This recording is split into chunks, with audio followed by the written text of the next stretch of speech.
our devotees. All excess lovers of the heart is almost completely destroyed. And loving service of the personality of Godhead, who is praised with transcendental songs, is established in every perfect.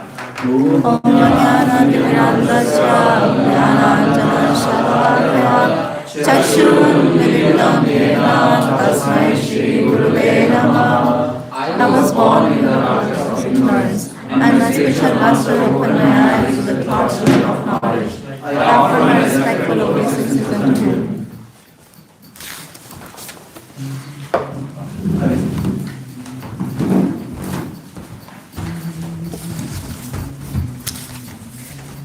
Just minimize, right? And I don't want to open the presentation right now. Right now? Okay. No, I don't want to. Okay. Just I want me to keep it. Do you want me to keep it normal? Yes, please. Here, right? Here is my presentation, right?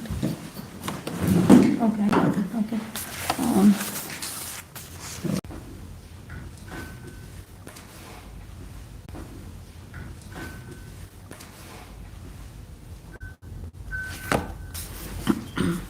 Yes. If you want them to read, they can read from here.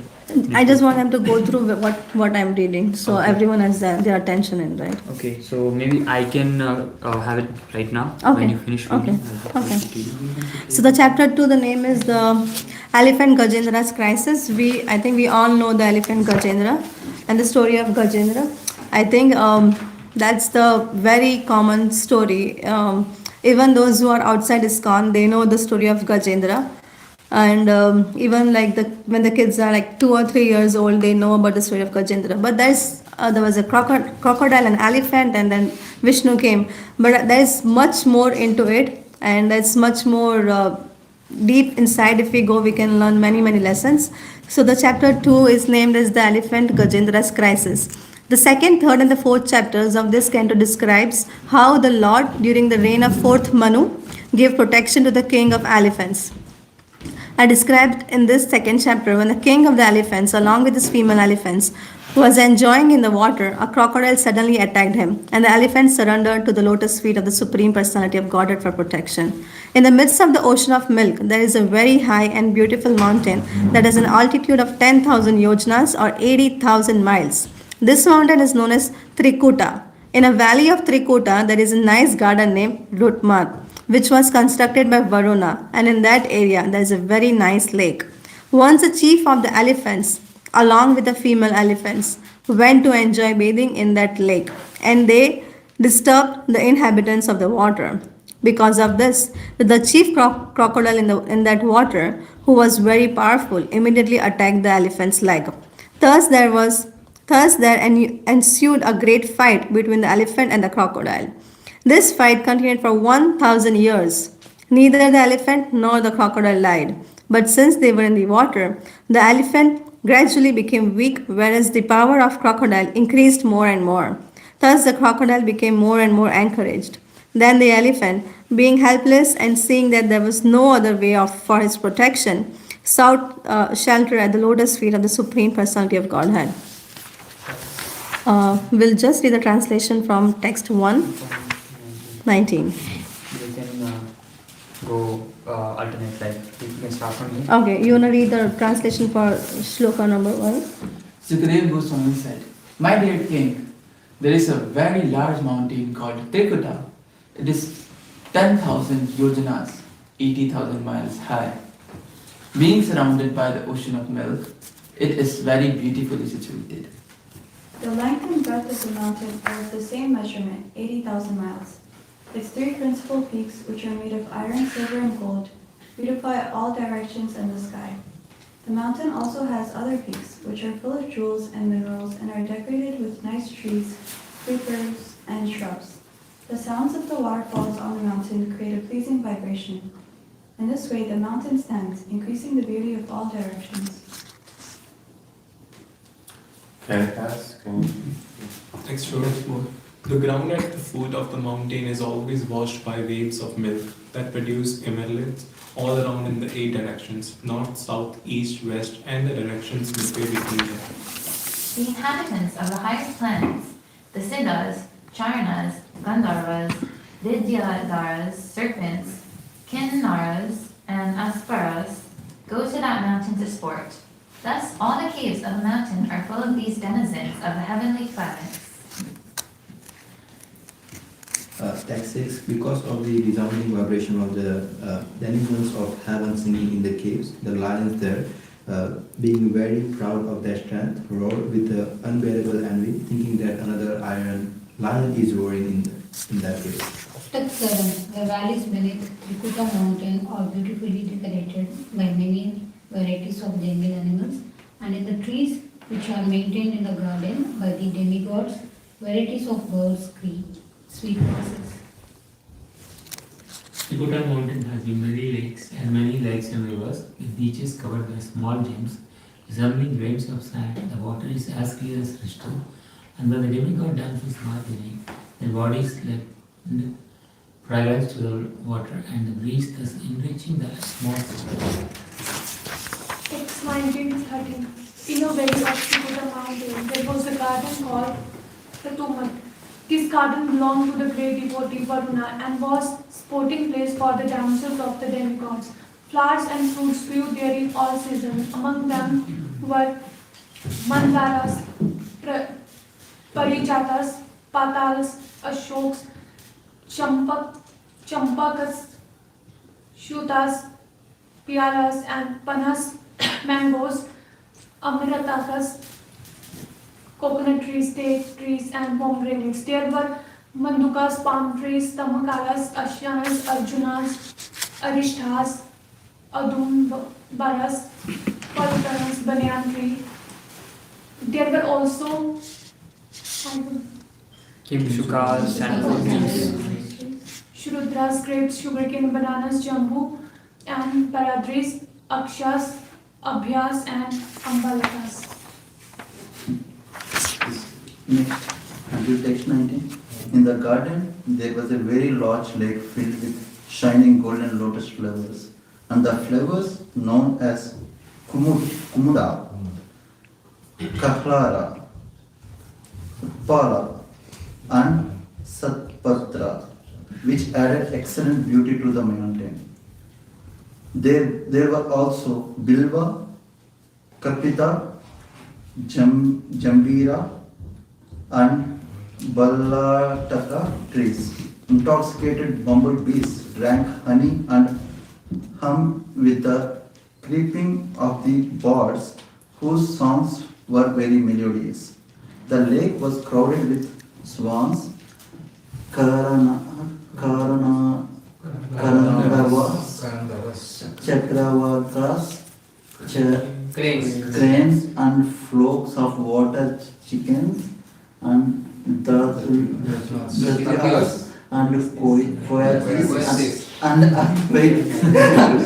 and howling birds. Because of agitating movements of the fish and tortoise, the water was decorated with pollen that had fallen from the lotus flowers. The lake was surrounded by the kadamba flowers, vetasa flowers, nalas, nipas, vanjulakas, kundas, kurumbakas, ashokas, sirishas, kurtajas, ingudas, kumbhajaskas, savanitis, nagas, kunjagas, satis, mallikas, jalakas, and madhavilakas.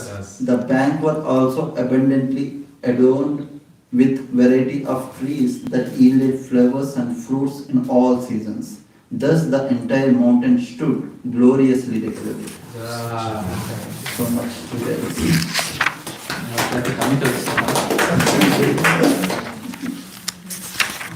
Oh, Krishna. 5 verses. Okay. Do you want PPT? Yeah. So today, I think I need some pin drop silence, please. Thank you. So today, I thought that since these verses were all the descriptions of the garden, I thought of, discussing the 10 subject matters that are described in Srimad Bhagavatam. Yeah. And then we'll see that the Gajendra story, where does it fit in which subject matter? Srimad Bhagavatam describes 10 subject matters.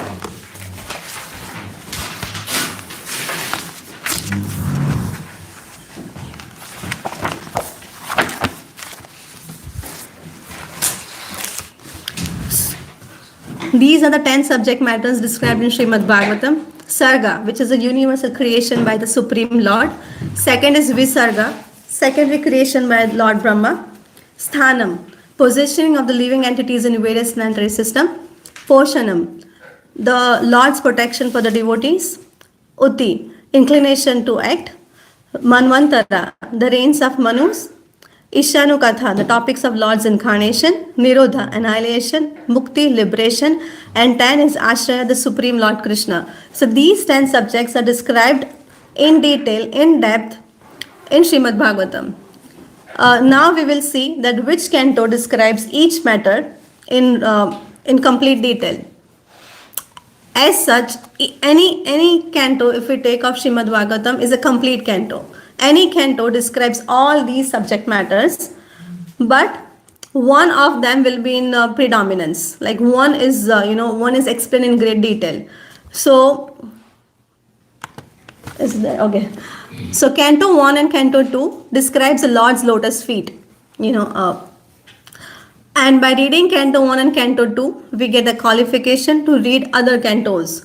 So that's why someone approached Srila Prabhupada one time and said that, oh, Prabhupada, can I just dive into the Radha Krishna Leela? Directly, because that's too much to go all the way to Canto 10. But no, Srila Prabhupada said it's a systematic study.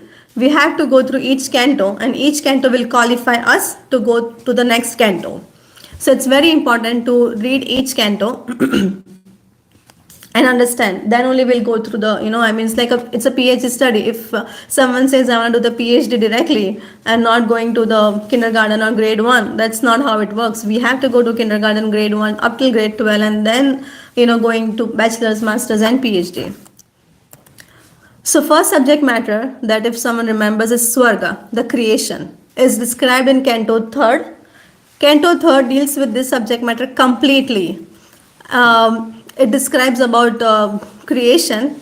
So we all know that Vishnu is the primary creator, and from the Vishnu comes Brahma, and so Brahma is the secondary creator. We all know how from the navel the lotus flower comes, and how Brahma is secondary creator. So sorry, my slides are very plain. I did not have much time to put the graphics inside. So the second subject matter is subsequent creation, which is Visarga, which is called as Visarga. It's described in Canto 4th. Canto 4th deal with entire secondary creation. So basically Canto 3rd and Canto 4 deals with creation, and when we divide primary creation, secondary creation, Canto 3rd deals with primary creation, Canto 4th deals with secondary creation. The third subject matter is the Sthanam, planetary system. We all know there are 14 planetary systems, right? And the Earth is a junction. So there are planets down, which are called hellish planet, and planets up, which are heavenly planets. And we are all lucky to be on the Earth planet, because only on the Earth planet we can perform devotional service. Even the demigods, which are in heavenly planets, cannot perform devotional service because there's so much of opulence. That the shlokas that we read, the mountains are made up of gold, iron and silver, right? There's so much of opulence. When we have so much of opulence, it's always difficult to concentrate on the Lord. So even the demigods who wishes to perform devotional service have to come down to the Earth planet where they can perform. That's why Srila Prabhupada said that the third generation will be the most powerful generation, and the kids that are taking birth are not the ordinary kids. They are the demigods or the great devotees who were not able to complete their life. The kids taking birth in our movement.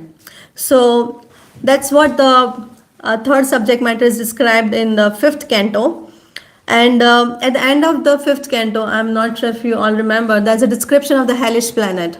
And it also deals with what kind of punishment we do here, and it's complementary, like what sins we, like, since we commit here, and what are the punishments that we get. All sins and punishments are described, right? Like if someone does an abortion, then like they are put in a boiling oil, like, and then they are being bound by the chain from the neck.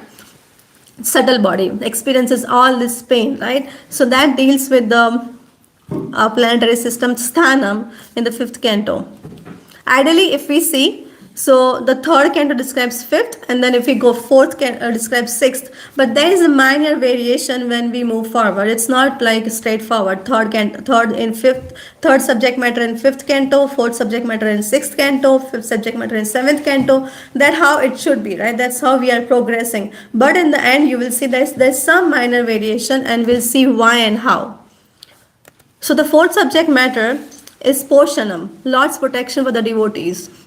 But this canto deals with the devotees who have accidentally fallen down, who have accidentally made a mistake while practicing the devotional service. So if we see, as such, Lord is always going to protect the devotees, no matter what our devotee does, right? But this canto and this subject matter is talking about when a devotee accidentally makes a mistake. Right, like in 6th canto, we deal with this subject matter, and if we see the stories of Ajamil and Chitraketu, we all know, like Ajamil made a mistake, like, seeing a prostitute and raising a man in a jungle was, and then he accidentally fall down, but still Lord protected him. And same Chitraketu, like, after going to the heavenly planets, he just laughed at how I think we all know, right? How Parvati was sitting on the lap of Lord Shiva, and then he laughed. But these mistakes, if we see, it's not a mistake that Chitraketu and Ajamil made. They are trying to teach us through their example. So there is no difference between Shaktiman and Shakti. So why cannot Shakti sit on Shaktiman? But that mistake that Chitrakud laughed and he had fallen down and he became Vritasur, it's being described in 6th canto, which deals with the subject matter of Poshanam. Are we all on same page? Yes. Okay. The 5th subject matter is Uti, that's inclination. Inclination is described in 2 types. It can be auspicious inclination or can be inauspicious. Inclination is like we desire to do something, like I'm desire to do something auspicious or desire to do something inauspicious. That's been described in Canto 7. In Canto 7, 2 inclinations, two uti, like auspicious and inauspicious, come face to face. So the story of Prahlad Maharaj and Hiranyakashipu. Prahlad Maharaj is auspicious, Hiranyakashipu is inauspicious, and they come face to face. That's described, this subject matter, the 5th subject matter, Uti, is described in Canto 7, in which we study about Prahlad Maharaj and Hiranyakashipu. We see how each canto describes each subject matter. And if we see, this subject matters, 10 subject matters covers everything like one needs to know about, about something of the world, outside world, everything. Nothing remains out of this. The 6th subject matter is called Manvantara. This is what we are dealing. That was my whole point of describing this presentation, this 10th subject, because I wanted to come to 8th canto, which describes Manvantara. Manvantara is Manu, right? Manu is the son of Lord Brahma. And Manu, how Vishnu gave responsibility to Lord Brahma to create universe, Brahma's son Manu was given the same responsibility. Manu to create, to populate the world, right? So that's Manvantara. Manvantara, if we separate Manvantara, it's Manu and Manu, which comes like, Manu is like the English word man comes from Manu. Like we see that Sanskrit is the mother of all languages, right? So this is just an example that how it's the mother of all the languages. Any language all around the world, Sanskrit is the mother of all the languages. So Manu is the first living being on the planet Earth. So that's why he's called as Manu, and from that it comes man. And the Manushya, in Hindi we say Manushya, that also comes from Manu. So Manu is the original Prajapati, like Brahma and then Prajapati. So he is the first Prajapati, he is the first Manu. So Canto 8 deals with different Manus. I'll talk about the Manu in a bit that how many manus are there, how it is divided. So this class is going to be very technical. So just giving you heads up. So let me just finish 10 subject matter, and then I'll again come back to the 8th canto, which deals with Manu. How many manus are there? Which incarnation came in which Manu?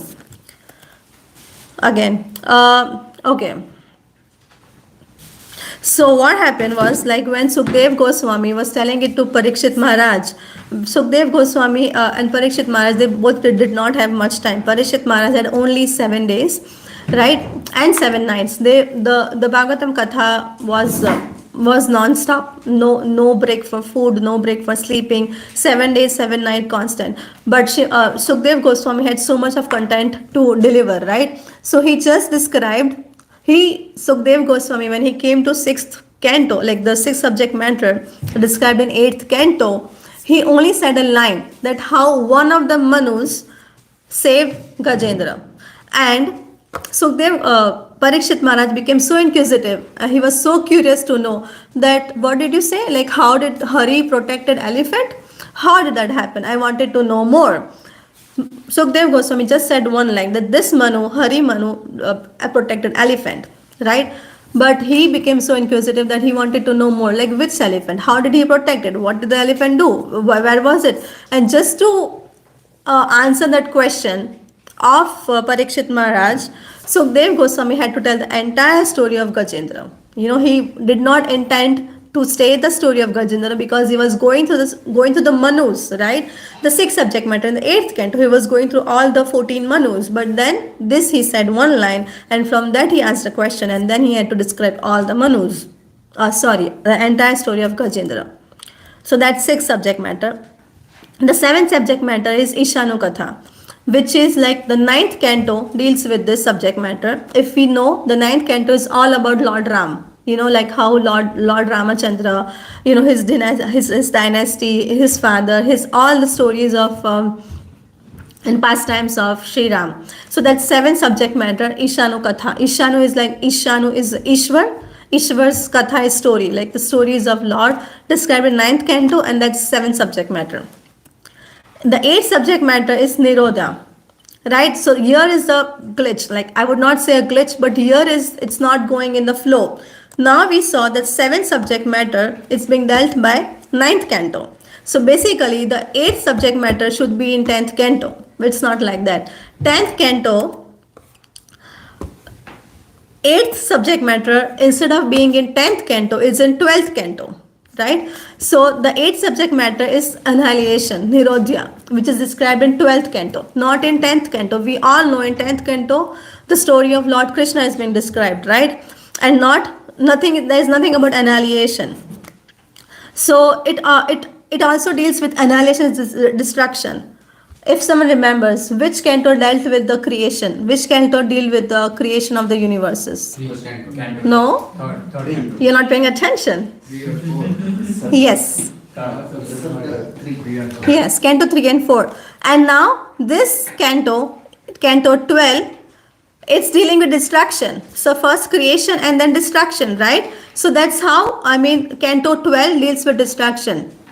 That's the 8th subject matter. The 9th subject matter is Mukti, liberation. So now, it's after canto, after 7th canto, everything has been like topsy-turvy, but we'll see why. We'll see the reason why as well. The 9th subject matter is Mukti, liberation, which is described in 11th canto. Personally speaking, 11th canto is my favorite. Not because it deals with liberation, but it's really nice. I feel like while reading through the 11th canto, I felt that I'm literally tasting the cream, the essence of everything. I really enjoyed my reading when I was reading 11th canto. So that's liberation, Mukti, but that's not our goal. Mukti is not our goal, right? The 10th subject matter is Ashraya. And now Ashraya, who is our Ashraya? Supreme Lord Krishna. And that deals in 10th canto. So now we know why there was a topsy-turvy, why there was some glitch, right? Because we were waiting for the Supreme Lord Krishna, who is our final destination, who is our goal. And the goal is described in canto 10, the 10th and the final subject matter. If we all know, canto 10 has 90 chapters. out of which there are 335 chapters of Srimad Bhagavatam. So basically the canto 10, which is the king of all the cantos, right, is basically out of 100%, 28% is canto 10, which deals with 335 chapters. 40 chapters are the pastimes of Krishna in Vrindavan, 50 chapters are in Mathura and Dwarka, and the canto 10 is the heart and smile. Some commentators, some acharyas say there's a heart of Lord Krishna, some commentators say the smile of Lord Krishna. We will see in the next moment that which canto deals with what body part of Lord Krishna. So that's canto 10th. So as I said, that canto 10th deals with it represents smile. So we'll see. First and the second canto, as I mentioned before, does not deal with any subject matter, but it just makes us qualify, and that's Lord's feet, right?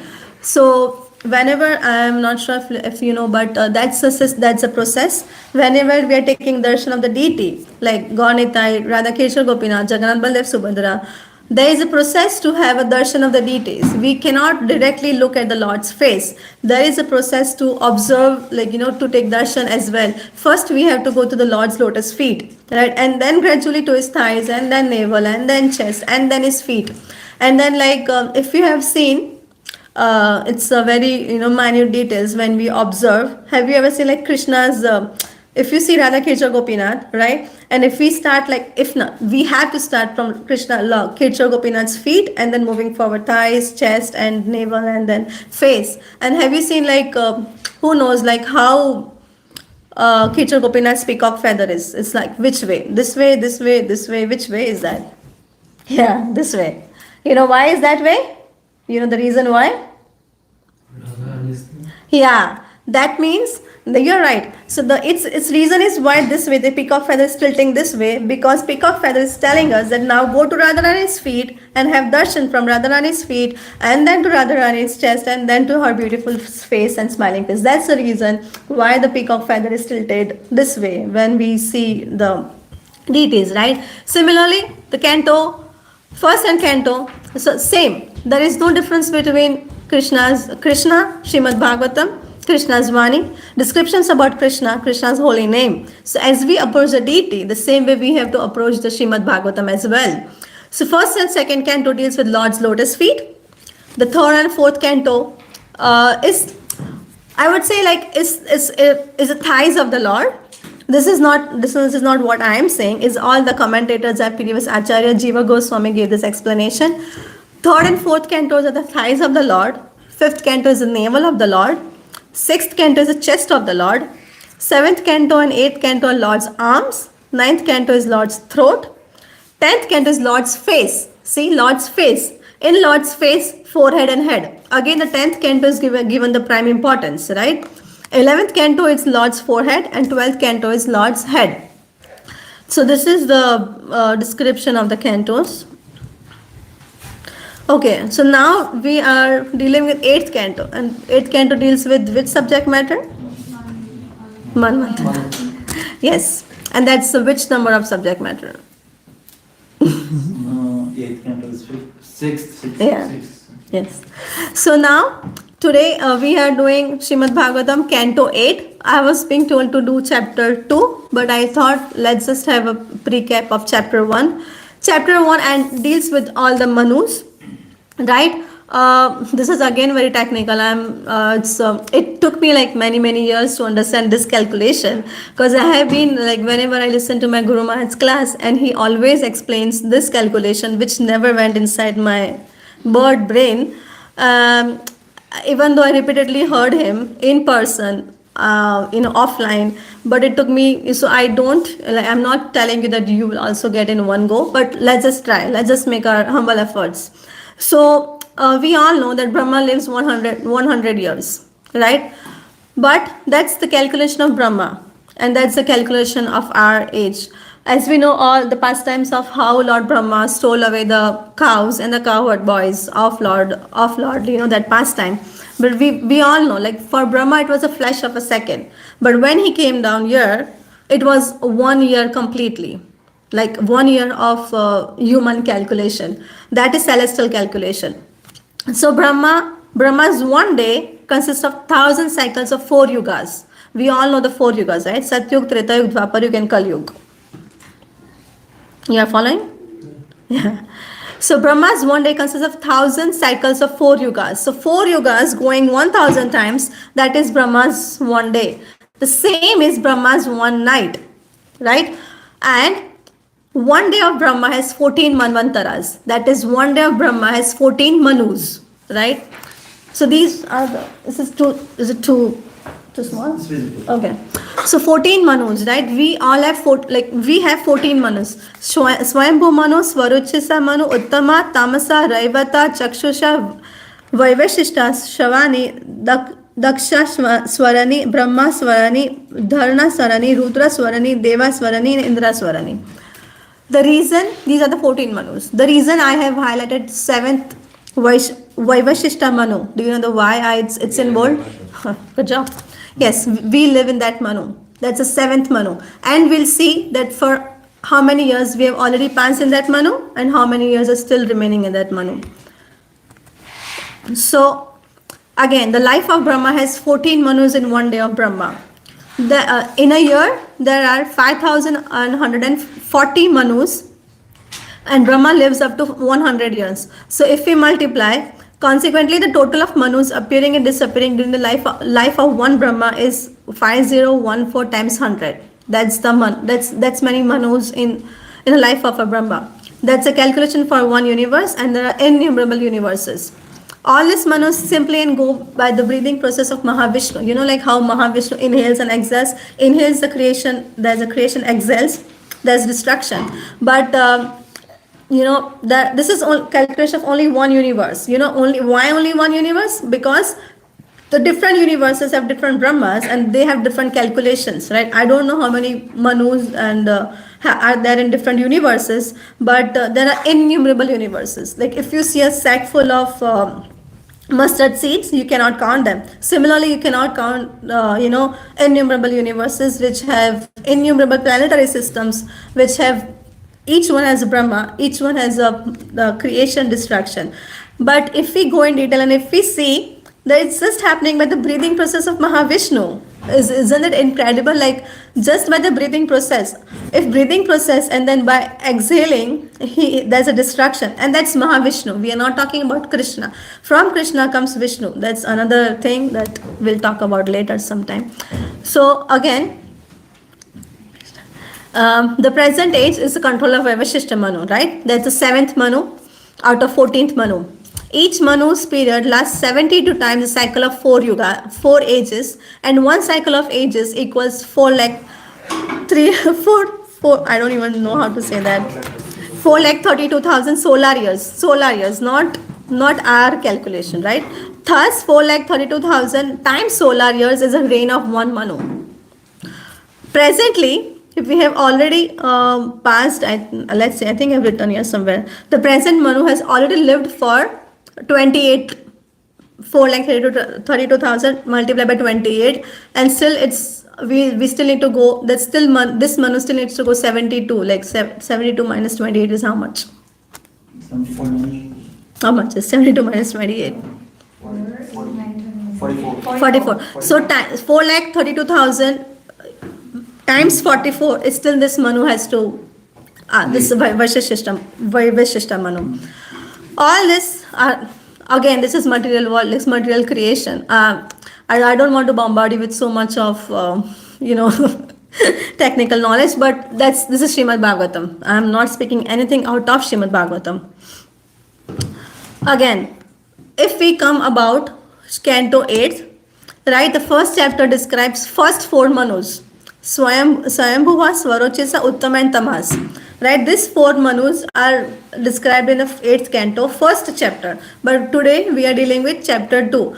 I thought of going deep inside more, that which incarnation came in which Manu, right? But then I thought it would be too much and the time is short. So, but everything is described in Srimad Bhagavatam, that of the 14 Manus, which first Manu and which incarnation comes, which king comes, and then the sons and the grandsons who rules in that Manu, everything is described. Give me a sec. Okay. I think do you want me to go through each Manu in which you already dealt in chapter 1? Do you remember, or do you want me to go through? I think we can skip to Yeah, we can skip to- Chapter 2? Yeah. Okay. Okay, so now chapter 1 deals with Manu. Chapter 2 deals with the description. As we all know, we were not even able to pronounce the names, right? None of us were so expert in pronouncing the names. Then why do we need to read about that place from Shloka 1 to Shloka 19? Is just a description. Like, Prabhupada Sukhdev Goswami would have said it was a nice cooling place, the breeze was nice, there was a nice mountain, there was a lake nearby. But why there were so many shlokas from verse 1 to 19 just to describe a place? Like what is the importance of describing so much in detail 1 to 19 shlokas? The reason is because there the pure devotee of the Lord, chanted Krishna's holy name. First reason. The second is because that's the place where Lord appeared. Is Lord going to appear in our case? Right? Is Lord going to appear? The third is everything happened. Bhukti, Shakti and Mukti. Bhukti is elephant, the Gajendra went there to enjoy Bhukti. And with so much of Shakti, with so much of energy, Gajendra was trying to save himself. He gave up. And then Bhakti, because he called out for Lord. So Bhukti, Shakti and Bhakti all happen in that place. So imagine that place is it's so much of importance. Like, I'm not sure, but yes, right now, after Srila Prabhupada struggled so much to get into West and establish his movement, and it becomes so much of prime importance for Srila Prabhupada's disciple to look for those places where Prabhupada lived. ISKCON had almost acquired all the places where, if you have read Lilamrit, Chippiwada, there was a place where Prabhupada first tried to establish. Didn't work out. ISKCON, after that, ISKCON took that same place and established a temple. The same place where Radha Damodar temple in Vrindavan, where Srila Prabhupada was preparing to come to West near Rupa Goswami Samadhi. We had a very nice room in in the same temple room, right? So, why are we, preserving or trying to preserve those places where Srila Prabhupada had pastimes? Why? Because it's so dear to us, right? Similarly, why Srila Prabhupada described so much from Canto, like verse 1 to 19, just to describe a place? Because a pure devotee, Gajendra in our case, is going to have a pastime. Similarly, Srila Prabhupada had struggled so much to come here. He had so many failures, so many, but he never gave up. And ISKCON is trying to has almost procured, not even Srila Prabhupada's, even Bhaktisiddhanta Saraswati Thakur's birthplace. If you have been to Jagannath Puri, we have the birthplace of Bhaktisiddhanta Saraswati Thakur is our property now. It's like Gaudiya Math's property now. But we do have the same place where there's a big ashram there, and there's a big temple deities there where Bhaktisiddhanta Saraswati Thakur appeared. So it's of importance to us, right? Like, it's so much of importance to us. Similarly, it's of importance to describe a place where Gajendra had pastime. And yeah, the Trikuta mountain that we read, which had 3 peaks of silver, gold, and what was iron. Yes. It's all in heavenly planets. Nothing. We cannot see. We cannot see those mountains here. It's all the description that happened is in Vaikuntha planets. Like, Gajendra is a liberated soul. It's a devotee of the Lord, right? Let's just not go into the previous life of Gajendra. That will distract us. But how a devotee Gajendra become an elephant. That's another pastime. But yeah. Talking about the same thing that we talk about so much of descriptions about the flowers growing there, the fruits growing there, and the Trikuta mountains and the lake nearby. The Srila Prabhupada's mood while writing this Srimad Bhagavatam, this section, was like while describing Trikuta, he was thinking about Govardhan. While describing about the lake nearby, he was talking about Yamuna. So that was, that's the mood of a Rasika Vaishnav, like Vaishnav is like wherever, if our consciousness in such a way that anything that we see, any blue color we see, that should remind us of Krishna. So that's the Prabhupada's consciousness, like while writing about this heavenly planet's description. Of course, that's not the goal. That's heavenly planet is not our goal, but that's the consciousness behind writing this of Srila Prabhupada that reminds me of his dear Vrindavan, which was very dear to his heart and his comfort zone. People go to Vrindavan to retire, but Srila Prabhupada left Vrindavan to establish this moment. Every prayer we do, everything that we do in devotional service has a Shruti Fal, like has a benediction, like Nityam Bhagavata Seva, has a Shruti Fal too. Even Bhagavata Seva every day has a Shruti Fal. Shruti Fal is a benediction, has a benediction that by reciting the shlokas has a benediction, by regularly attending Srimad Bhagavatam has a benediction that, like we'll have a faith in Krishna and all our sins will be destroyed.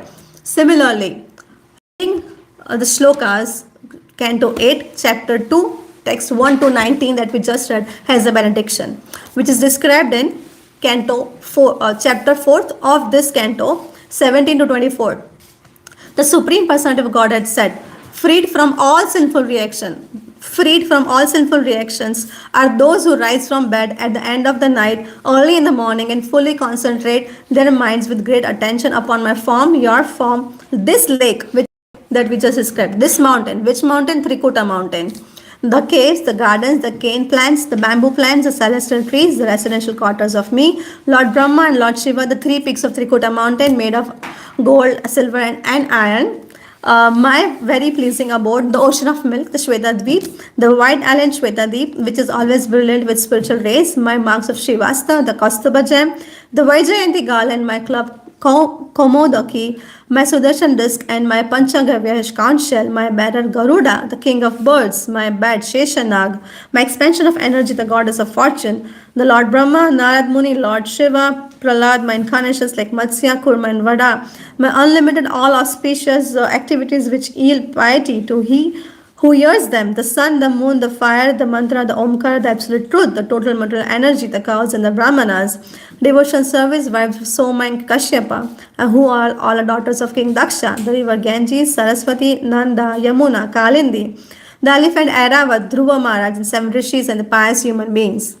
So, if we if we even think of the slokas, Srimad Bhagavatam, Canto 8, Chapter 2, Shlokas 1 to 19, if we even think of it, as soon as we get up from the bed, we are freed from all sinful reactions. So imagine it was so much of troublesome to read the names of the places, the flowers, the fruits, the plants growing by. But by just thinking of it, we are freed from all sinful reactions. That's what even the Supreme Person of Godhead is saying. I would like to conclude here, and I'll open the floor for questions and corrections. Another question? Yeah. Where does the Gajendra pastime happen, you said? In Vaikuntha, in heavenly planets, yes. That's a description. The description that we just read is a description of the heavenly planets. Yeah. It's not possible here, right? I mean, the mountains and that's not the material world. Yeah. I have a confusion, you said Vaikuntha planets, but this is saying that heavenly planets, and heavenly planets is a part of material world. Yes, I wanted to touch that point, but I thought again it would be too much. But talking about answering your question, that some of the planets, even though heavenly, comes in the material world. Vaikuntha above is always above, above the planetary system. But as I have mentioned, the heavenly planets are again same they are still material world, right? But just the thing is, the opulence is 10,000 times higher than this earth. So that's what the difference is. But again, I'm not sure who knows, touching the same point that you asked the question. There's one very senior disciple of Gaur Govind Maharaj, Madhavanand Prabhu. I was listening to him, he's a very learned and scholar. That the question of Jiva. Where is it coming? Is it coming like, did we fell down or did we never go there? Answering the same question is like, the heavenly planets. He mentioned that heavenly planets are there in the material world. So if we have fallen down, we would have fallen down from the heavenly planets in the material world, again fallen down to the material world. Because we never go back. Like if we were there, like ever, like if I talk about this, I remember of Jay Patak Ma's instruction. He said like, doesn't matter, we were there, we were not there, but what matter is like we should go back there. That's what Maharaj says, because many years ago, after Srila Prabhupada left, there was a great controversies between these two topics, and Jay Patak Maharaj put a full stop, saying that just have a full stop, because some comes with some explanation with authorities backed up, the other comes up with some references from the Shastras, and Jay Patak Maharaj said like, let's have a full stop here, let's not confuse yourself and others. It doesn't matter, but the goal is to go back, so let's focus on that. That's what Jay Patak Maharaj said.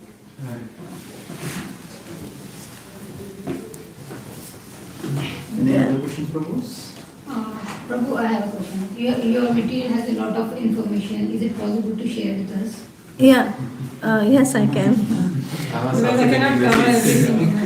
Or did I go too fast? Was it too fast? But yeah, actually, I was thinking to go to the Manus as well, but I think like you might have read in the chapter 1. So that's what I actually wanted to create a ladder, a consecutive ladder in which we have which we follow through. So that's why I didn't want to skip chapter 1. So I thought of making paraphrasing them.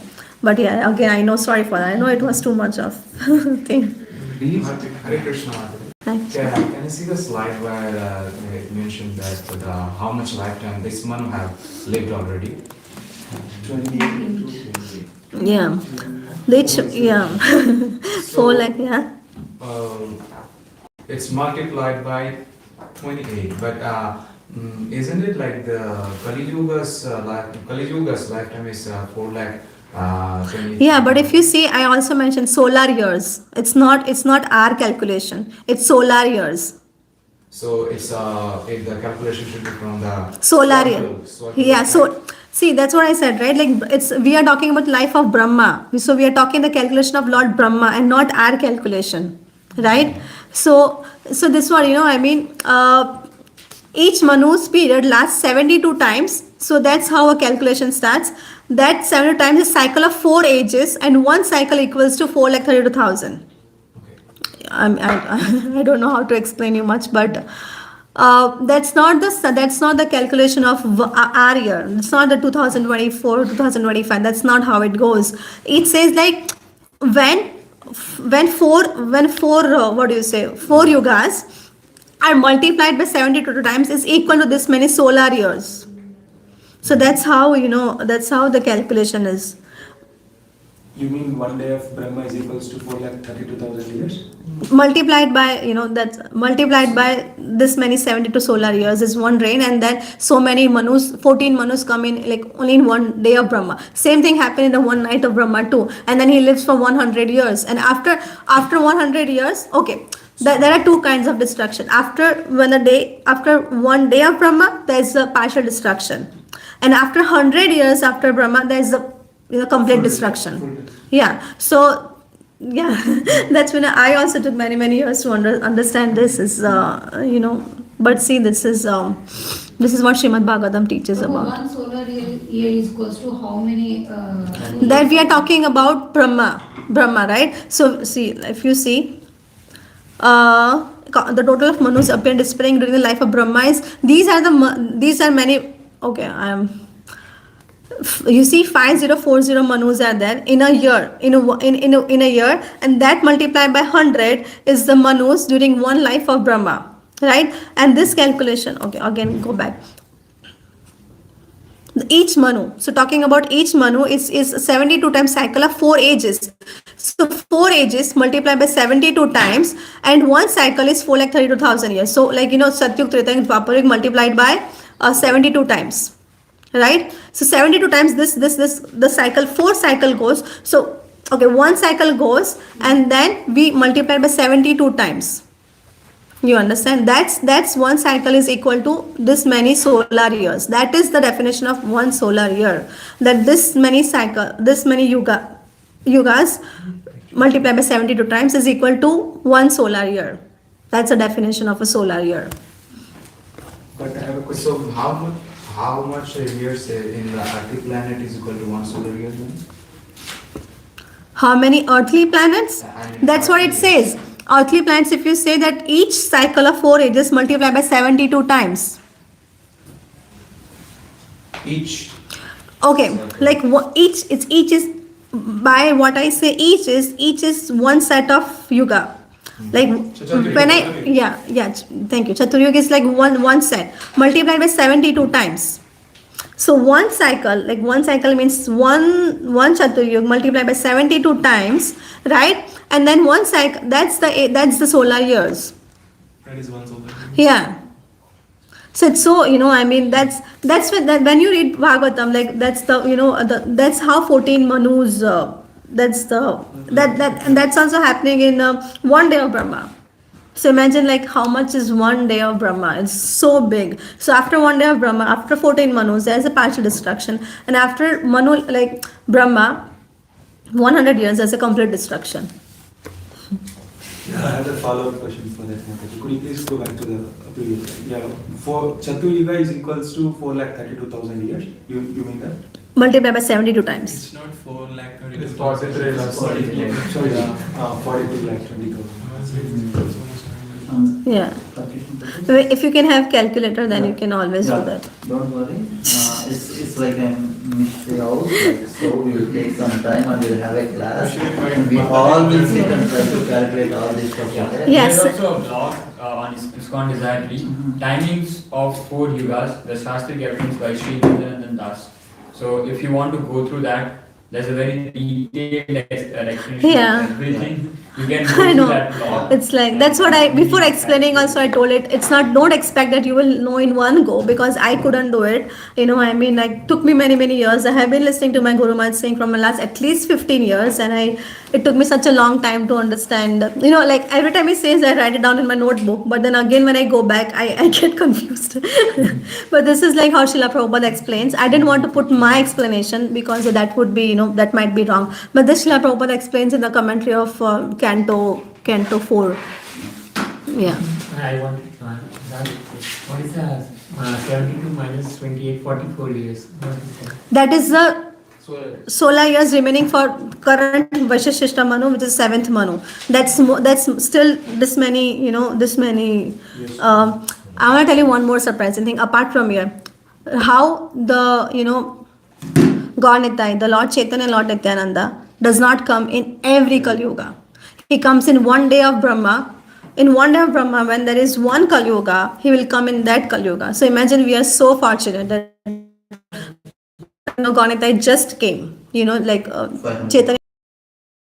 We are so lucky to be born in this Kali Yuga. That's the only benefit of taking birth in Kali Yuga. Mataji, I have another question. So the solar is only in our planetary system, the sun. So we count our years as solar. But other than that, our planetary system, there is no other sun, like the sun, specific sun. No, sun and moon. The stars are present there, but specifically. You're talking about universe? No, on our solar system. So each solar system has one sun and one moon, right? Which are the eyes Our of. sun is the Vivashwan, is the only one. And Yeah, but I don't know about each universes, right? Yeah. So that's what I said. There are innumerable universes. Yeah, I don't know the calculations of those universes. They might not. See, if we go through the scientific way, then you will not be able to understand. We should go through our Vedic, our like what our Acharyas is teaching, right? So that's the solar years is for our planetary system, for our universe. Okay, right? I got it. So isn't it like the Divya Yugas instead of solar years? Like I am just. That's what it says. Like the cycle of 4 ages. See, like how would you say 1,000? 1,000 is what? 10 times 10 times 10 times 100 is 1,000, Yes. right? So why would you not describe 1,000 as 1,000 only? So that's the answer to your question. Why would you not? How would you describe a unit? For a greater unit, you should have smaller unit to describe a greater unit, right? So how will you explain solar year? You will only explain solar year is a bigger number. To break down a bigger number, you have to explain a smaller number which our brain can understand. If I teach a 3-year-old 1,000, start from 1,000, he won't understand. He has to go from 1 to 100 and then 1,000, right? So that's how the explanation starts. So is it the same as Divya Yoga? What Divya Yoga is what? Divya Yoga is also Divya Yoga. known as Chatur Yoga. So.